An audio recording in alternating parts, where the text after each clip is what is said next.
As the final results rolled in, the Republicans lost their enthusiasm. Obviously, I'm disappointed in the outcome of the presidential election.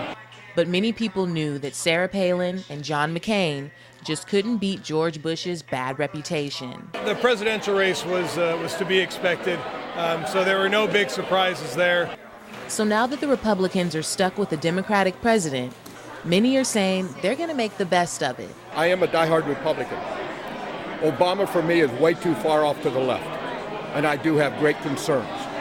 But the people have spoken. He is our new leader, and I will stand behind our new leader. But not everyone was so optimistic. Obama wants to raise our taxes. I'm afraid. I don't know what to expect right now. However, many Republicans managed to end the night with a smile.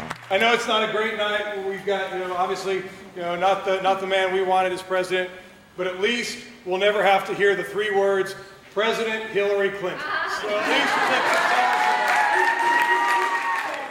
Despite their disappointment, many Republicans are still willing to stand behind their new Democratic president. However, there are many Republicans that are nervous and waiting to see just exactly what type of change Barack Obama will bring to the United States of America. At the Republican headquarters in Santa Clarita, I'm Talia Hassan for Valley View News. When I was a kid, we never had no program like this. This flight instructor is talking about the professional pilot programs at tomorrow's Aeronautical Museum. It's the only place in the world where students can earn free flight lessons by working for the airport. Now that I'm really here seeing how it works, it's real easy if they really get into it. And this is a cool place to be. You know what I'm saying? Other than out there just in the streets doing nothing. Working for free flight lessons has made it easier for kids living near Compton to learn the skills they need to become things like airplane mechanics and inspectors. And as long as they do well on their homework and pass all of their exams, students can apply for their pilot's license as soon as they turn 17 years old. If young kids can do it, everybody can do it. Some students are already making history at just 16 years old. Kelly Ann Yadiki is the youngest black female to fly 4 different planes all by herself in just one day. Jonathan Strickland has been flying to places like Canada, and he's also the youngest pilot to fly a plane and a helicopter on the same day. I think it's really important to have something after school, whether it's this or anything like an art class or horseback riding or gymnastics.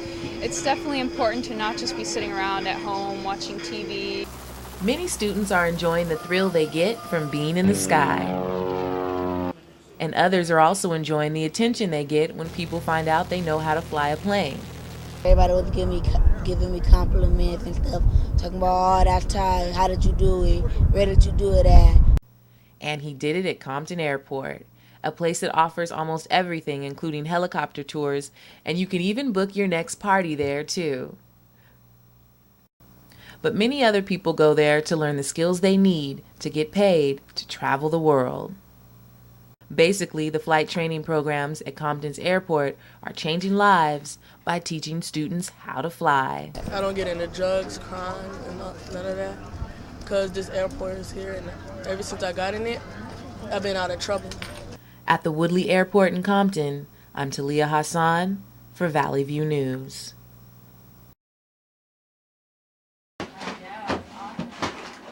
Filthy houses were still being cleaned out all around New Orleans nearly 2 years after the storm hit, with tons of people still living in FEMA trailers, many of them parked in front of the places they used to call home.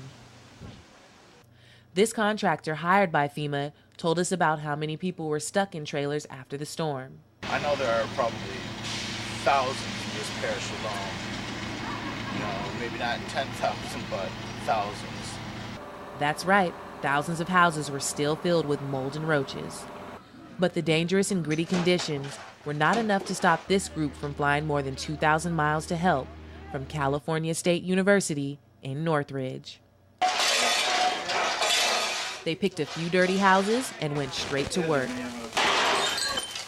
They started cleaning things up and worked on everything from sink, dishwasher, this was all shelves, range, oven, counters, cabinets, all the wood, basically everything.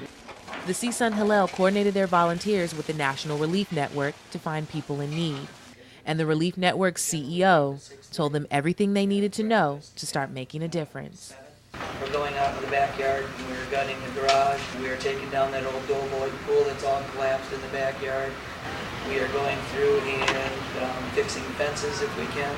We're basically turning the property into something that looks halfway decent, as opposed to just no longer being a health hazard.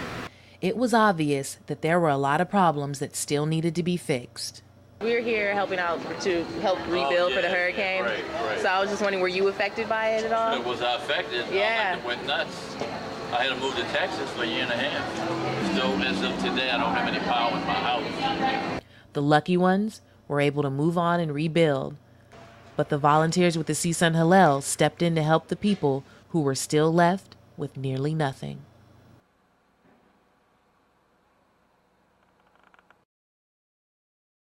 Here's a look at uptown New Orleans in 2007, almost 2 years after Hurricane Katrina hit.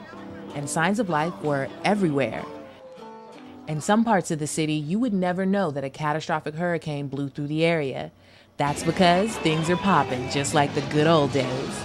Shake it, shake it, shake it, shake it.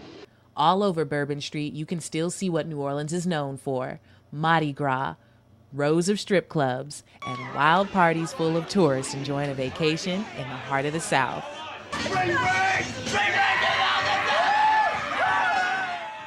Despite the damage of a deadly hurricane, visitors can still see why New Orleans is popular for its good food, Southern hospitality, and of course, a little bit of jazz.